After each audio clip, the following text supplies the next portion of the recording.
দীর্ঘদিনের অচলাবস্থার অবসান ঘটিয়ে আরামবাগ পৌরসভার ডাম্পিং গ্রাউন্ড প্রকল্প বাস্তবায়নের পথে বড় অগ্রগতি। উল্লেখ্য, বিগত তৃণমূল সরকারের আমলে আরামবাগ ব্লকের তিরোল গ্রাম পঞ্চায়েতের মাদ্রা গ্রামে পৌরসভার ডাম্পিং গ্রাউন্ড নির্মাণের পরিকল্পনা নেওয়া হয়, কিন্তু স্থানীয় বাসিন্দাদের আন্দোলনের জেরে সেই প্রকল্পের কাজ স্থগিত হয়ে যায়। বুধবার মাদ্রা এলাকায় প্রস্তাবিত ডাম্পিং গ্রাউন্ড পরিদর্শনে যান আরামবাগের বিধায়ক এবং শুটার এক্সিকিউটিভ ইঞ্জিনিয়ার। তাদের সঙ্গে উপস্থিত ছিলেন বিজেপির আরামবাগ পৌরমণ্ডলের সভাপতি সুমন তিওয়ারি এবং সাধারণ সম্পাদক সৌভিক কুণ্ডু। পরিদর্শন চলাকালীন তারা আন্দোলনকারী গ্রামবাসীদের সঙ্গে সরাসরি আলোচনা করেন এবং তাদের বিভিন্ন উদ্বেগের কথা শোনেন। পাশাপাশি আশ্বাস দেন মাদ্রা এলাকার বাসিন্দাদের জন্য একটি খেলার মাঠও তৈরি করে দেওয়া হবে। এই আশ্বাসের পর বৃহস্পতিবার থেকে মাটি পরীক্ষা শুরু করা হবে বলে জানা গেছে। আমি বলছি আপনাকে তো আমি একই বললাম কথাটা, যে এখন তো আমি নিচ্ছি না, বলছি কি ছেড়ে দিতে বলেছে কি একবারও, আপনি সল টেস্টটা করে ছেড়ে দিন না। তো যতক্ষণ আপনার ব্যবস্থা করতে হচ্ছে ততক্ষণ আমি বললাম তো যে আপনার এখানে যতক্ষণ না অন্য মাঠের ব্যবস্থা হচ্ছে ততক্ষণ আপনার এখানে খেলবেন। আর কি বলবো না, ব্যাপারটা হচ্ছে তখন বলবে কাজ তো এগিয়ে যাচ্ছে। কিসের একটা সয়েল টেস্টে কি কাজ এগিয়ে যাচ্ছে? সয়েল টেস্টটা কাজ এগিয়ে যায়, মাটিটা টেস্ট করে বোঝা যাচ্ছে ঠিক আছে যে মাটিটা ঠিক আছে।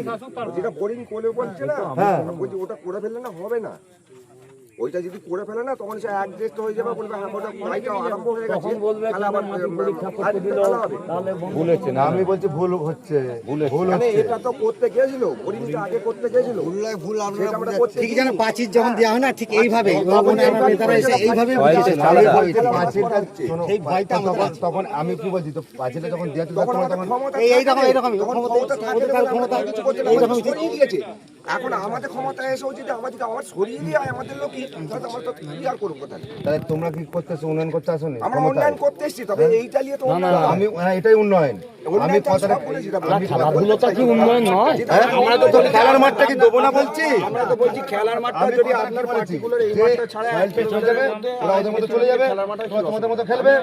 যতদিন না বিকল্প মাঠ দিচ্ছি ততদিন তোমরা এখানে খেলবে, হয়ে যাবে তখনই চলে যাবে। বুঝতে পারছো?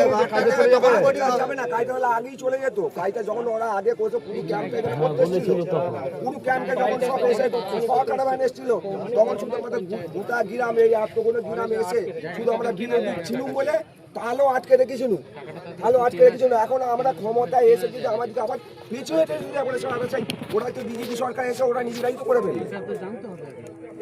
ভালো করে বুঝুন কথাটা। আমি কথাটা বুঝতে পারছি, আমি কথাটা বুঝতে পারছি, তুমি আমার কথাটা বুঝতে পারছো না। আমি বুঝে নিয়েছি, আপনার কথাটা বুঝে নিয়েছি, আমি কথাটা বুঝতে বলছে কি বলছি বুঝতে পারছেন তো?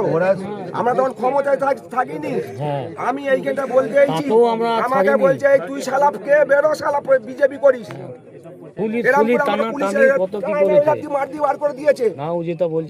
এবার সেই জায়গায় এবার যদি এখন যদি করতে যাই বিজেপি করি, তাহলে সেই জায়গাটা আমাকে সরিয়ে দিলে তাহলে সেই ওরা এসে ওরাই তো করছে। ওটা যারা করেছে তাদেরকে আগে ধরার ব্যবস্থা করে এই জিনিসটা তারা বিক্রি করেছে, কেস কামড়া করে তারা বিক্রি করেছে, তাদেরকে করা হোক, করে তারপরে এই জিনিসটা।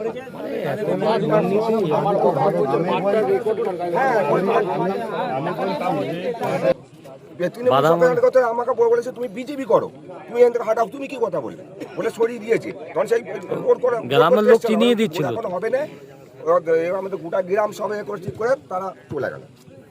এমনকি প্রশাসন নিজে এসে বললে তোমরা ইউনিয়ন চালিয়ে যাও, আমাদের মিটিং নয়, ইউনিয়ন চালিয়ে যাও, কোনো মতে কিছু করতে পারবে না, কোনো মতে কিছু করতে না। আমাদের এমনকি তখন করে এতে মমতাকে বলতে চিঠি দেওয়া হয়েছিল।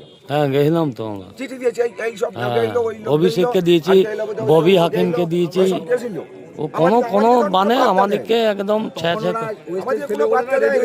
হ্যাঁ গ্রামের মানুষ ওয়েস্টেজগুলোকে রুকেছে। হ্যাঁ এই আশিস বলছে তোমরা উন্নয়ন করতে আসনি, তার মানে তোমরা উন্নয়ন আটকাতে এসেছো। কথাটা যেটা বলছি শোনো, এখানে এসে একবার নয় বারবার বলা হচ্ছে যে যতক্ষণ না তোমাদের পাশে কোথাও মাঠের বিকল্প করে দেওয়া হচ্ছে ততক্ষণ তোমরা এখানে খেলাধুলা করো না। তোমাদের তো মাঠ নিয়ে দরকার নাকি অন্য কিছু সমস্যা? না মাঠ নিয়ে সমস্যা তো তোমাদের মাঠে। তো তোমাদেরকে তো বলা হচ্ছে যে মাঠটা তোমাদেরকে যতক্ষণ বিকল্প করে তোমরা এখানে খেলাধুলা করো না, ঠিক আছে, অসুবিধা কোথায়? ওরা বোরিংটা করবে, ওরা সয়েল টেস্টটা করবে, ওরা বেরিয়ে যাবে। আমি যেটা বলছি, এক মিনিট, আমি যেটা বলছি শোনো, ময়লা ফয়লা এখানে পড়ার কিছু কাজ নয়। ওরা সয়েল টেস্ট করবে, ওরা সয়েল টেস্ট করে ওরা জিনিসপত্র নিয়ে ওরা ওদের মতো চলে যাবে। ওরা ওদের মতো কাজ করবে, তোমরা তোমাদের মতো খেলাধুলা করবে, আমরা আমাদের প্রসেস করবো যে কোথায় তোমাদেরকে মাঠে ব্যবস্থা বিকল্প করে। যতদিন না বিকল্প করা হচ্ছে ততদিন তোমরা মাঠে এখানে খেলো না, সেটা বুঝছো নি কেন কথা? আরে ওরা ঢপবাজি করে পাঁচিল দিচ্ছে, আমরা কি ঢপবাজি দিতে এসেছি নাকি? আমরা কি ঢপবাজি দিচ্ছি? যখন এত ক্যামেরা চলছে, এত জনের সামনে যখন বলছি যে যতক্ষণ না বিকল্প মাঠ দিচ্ছে তখন তোমরা খেলো, তো অসুবিধার কথা তোমাদের। তাহলে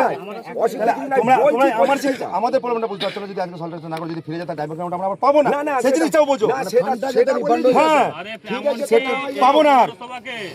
এই ফান্ডটার জন্য এই ফান্ডটা যদি ক্যান্সেল প্রত্যেক মাসে 10 লাখ টাকা উল্টো ফাইন দিতে হবে, এই জিনিসটা এরা বুঝছে না তো। আর একটা ফান্ড রিফান্ড হয়ে গেল, সেই ফান্ডটাকে আনা আবার খুব কষ্ট। এই শোনো, যে ফান্ডটা চলে গেলে সেটা এক প্রবলেম, প্লাস যদি না চলে যায় পার মাস পৌরসভাকে 10 লাখ টাকা করে ফাইন দিতে হবে। তা আমি বলছি এই জিনিসটা দায়িত্বটা কে নেবে? তোমরা ভাবছো যে আমি তোমাকে যেটা বলছি ভালো করে কথাটা শুনে রাখো।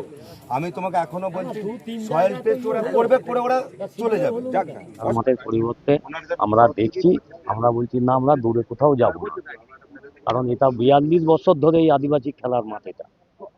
আর আজকে জোর করে যদি বলে ডাম্পিং গ্রাউন্ড করবো পৌরসভার, এটা পঞ্চায়েতে, তো পৌরসভার তো বহু জায়গা আছে, বহু জায়গায় তারা করুক না ডাম্পিং গ্রাউন্ড। আজ আমার পঞ্চায়েতের ছেলে মেয়েরা খেলবে কোথায়? তাহলে এটা তো অন্যায়। হ্যাঁ, এখন এইটাই আলোচনা হলো, দেখছি কোনো টেনশন করার ইয়ে নয়। আমরাও দেখছি কিভাবে কি করা যায়, খেলার মাঠের পরিবর্তে খেলার মাঠ দেওয়া যায় কিনা, কি এইটাই থাকবে না কিনা, এটাই আলোচনা হলো। চাইছেন যে খেলার মাঠটাও থাকুক, তার সঙ্গে ড্রাইভিং গ্রাউন্ড হোক নাকি? না, আমরা বলছি আমাদের খেলার মাঠ, আমরা ডাম্পিং গ্রাউন্ড করতে যাব না। তাতে যদি আমাদের লড়াই আন্দোলনে মরে যেতে হয়, মরে যাবে। হ্যাঁ, না না না, আমরা করতে দেবো না। আর যদি জায়গা দেওয়া হয়, যদি পাশাপাশি আমাদেরকে জায়গা দেয় খেলার জন্য, তাহলে আমরা ঠিক আছে। আপনার নাম? নাম নয়, কিছু নয়, খেলার মাঠের কমিটি। খেলার মাঠের নামটা মাদরা 22 মাইল ফুটবল গ্রাউন্ড। এটা মাদুরে পড়ছে, হ্যাঁ, তিরল পঞ্চায়েত, এটা পৌর নয়। আজ 42 বছর ধরে লড়াই করে আমরা টিকে আছি, খেলার মাঠটাকে রেখেছি। তৃণমূল তো চেয়েছিল যেখানে ডাম্পিং গ্রাউন্ড চেয়েছিল, তাদেরকে প্রচুর প্রশাসনের সঙ্গে আমরা শান্তিভাবে আন্দোলন করেছিলাম, প্রচুর পুলিশ প্রশাসন র্যাব হয়েছিল, তাদেরকেও পিছু হতে হয়েছে। আদিবাসীদের লড়াই পরিষ্কার আমি বলে দিচ্ছি, আদিবাসীরা তীর কুঁড় এটাই অস্ত্র ওদের। এবার শেষকালে এসডিও বললো বসুন আপনারা, আমরাও বসবো। এসডিও অফিসেও বসা হয়েছিল, ওরা আমাদের গ্রামে এসো, আমরা বলছি স্যার না, গ্রামে বসুন, গ্রামের মানুষরাও থাকুক। গ্রামেও বসেছিল, এসডিও আইসি সব এসেছিল, বসে বললো দেখুন যদি খেলার মাঠের পরিবর্তে অন্য জায়গা দেওয়া যায়, আমরা দিতে গেলে আমাদের লাগোয়া তো দিতে হবে, লাগোয়া জায়গা দিলে আপনারা ছেড়ে দেবেন। লাগোয়া যদি পাই ছেড়ে দেবো। ওনারা যে কোথায় জায়গা দেওয়ার কথা বললেন? আর কোথায় আমাদেরকে যদি বলা হয় দিল্লি দেবো, খেলার মাঠ ছেলেগুলো যাবে? আমাদেরকে এই পাশে দিতে হবে, পাশে তো আর ভেস্টল্যান্ড নাই, সব কিনতে হবে।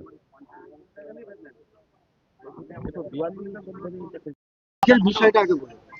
দেখুন, আজকে আমরা আসছি মান্দ্রা যে ডাম্পিং গ্রাউন্ডের জন্য। আপনারা জানেন এখানকার যারা এই মাঠে বিগত 40-42 বছর ধরে খেলাধুলা করছে, তাদেরকে বিগত সরকার তাদেরকে ভুলভাল বুঝিয়েছিল। অ্যাকচুয়ালি এই জায়গাটা নগর উন্নয়ন এবং পৌর বিষয়ক দপ্তরের জায়গা।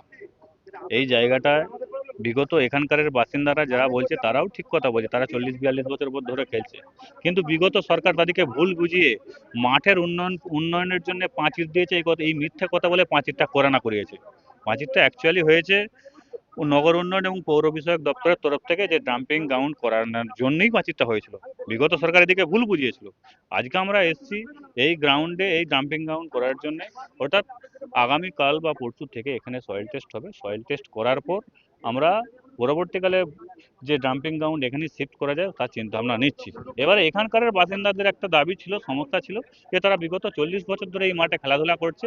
আমরা তাদেরকে কথা দিচ্ছি যে যতদিন আশপাশে 1 কিলোমিটারের মধ্যে তাদের যতদিন না খেলার মাঠ দেখে দিই, ততদিন আমরা এই মাঠ ব্যবহার করব না ডাম্পিং গ্রাউন্ডের কাজের জন্য।